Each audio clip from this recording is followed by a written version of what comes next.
So, last weekend my neighbor Janet invited me over for a potluck dinner. Now, Janet's always been a little quirky. She's the kind of person who alphabetizes her spice rack and owns a Roomba just for her Roomba, but she's also got a heart of gold and makes a mean lasagna, so I was excited.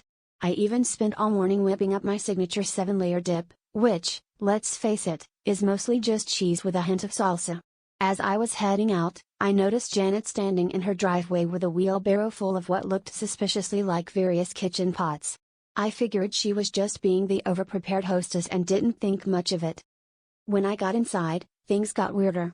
Instead of the usual spread of casseroles and salads, the dining table was covered in pots, big pots, small pots, non-stick, cast iron, even a fondue pot with nothing in it but a single toothpick.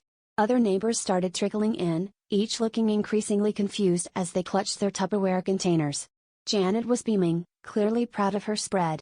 She kept pointing out how shiny the stainless steel was and asked if we wanted to see the limited edition Dutch oven. Meanwhile, my 7-layer dip sat forlornly on the counter, unaccompanied by any chips. Eventually, someone, okay, it was me, finally asked, "Janet, where's the food?" She looked at us, confused, and said, "Well, I brought the pots, didn't I? You all were supposed to bring the luck." The room went silent, except for the faint clatter of a saucepan lid rolling off the table and onto the floor. Someone in the back muttered, "I brought potato salad, does that count as luck?" But Janet just shook her head sadly, like we'd all failed a very important test. Turns out, Janet thought potluck meant we were literally supposed to bring pots and, some luck. So we spent the evening admiring cookware and telling stories about the time we almost won the lottery.